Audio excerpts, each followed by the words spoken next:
And so we have two really interesting programs going on. We have a conversation with our guest curators and three of the artists that's taking place in Armour Hall. OUTCAST Women in the Wilderness opened at Wave Hill, featuring these internationally recognized artists whose handpicked works explore inclusion, resistance, and empowerment in a show inspired by the work of late pioneering feminist artist Nancy Spiro.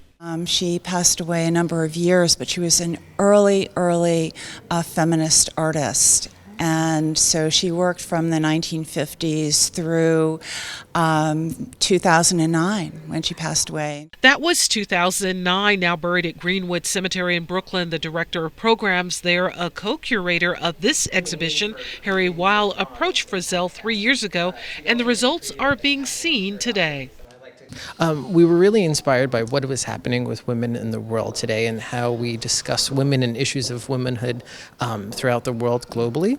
So you're going to see a lot of game in my work about this balance of beauty and pain. But it's, you better be careful because I'm a warrior.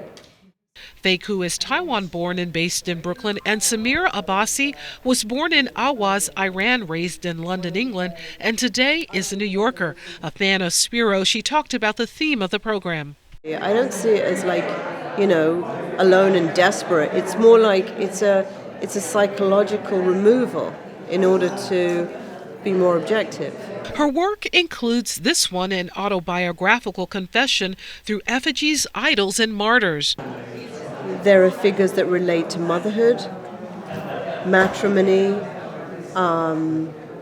recovery, illness, and so on. This is before, of course, the internet, before Amazon, and we lived in neighborhoods with a few people of color. Feiku shared her experience growing up here in the U.S. and her efforts to bridge that with her past. So I pretty much created a worldview that had certain stories but borrowed from the visual elements that surrounded my life, and I think a lot of my work comes out of that. I am an outcast, not because I have been cast out. The program was followed by OUTCAST using her voice, featuring host Jane Gabriel's Caridad de la Luz, who created an original composition based on artwork in the exhibition. Mahogany L. Brown did the same. When the country is not a country, but a dirt pile waiting for blood. It's artists who use their voices. They use that creativity to bring forward the roles of women, the voices of women, the emotions of women. There was the artwork of Samira Abbasi that I couldn't get it out of my mind, and I was jokingly saying that it haunted me, but it actually was haunting. It was just something that I found fascinating. And another thing she used was eyes, like eyes in her artwork. So it inspired me to write an original piece called Eyes of an Outcast.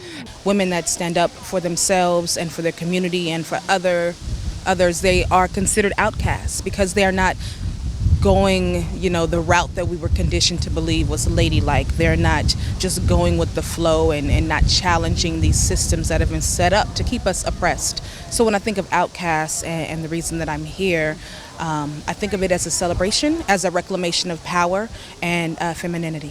Poet Natalie Caro's work addressed the recent policies on immigration and women and the cultural fascination with Disney films. And filmmaker Jess X. Snow, who identifies as Chinese American, looked at border walls and gender. I also identify as queer, and I've been writing a series of poems about the Chinese photographer Ren Han, who's a queer photographer, and he took his own life like a month ago. So I've been writing poems in response to his images. Somebody actually, one of my fellow poet friends, told me that poets are like reporters, right? We're like the reporters of society, and we report on what's happening, and sort of ask the community to engage in a dialogue with us about what are the things that are ailing our society. The wilderness is outcast, but I feel like it's also, it's cultivating you in some way. I don't know, it's fine. Like it's another platform to explore from. Don't miss it. Women in the Wilderness will be here on the grounds of Wave Hill through July 9th. For more information, you can go to wavehill.org. For BronxNet, this is Arlene Makoko.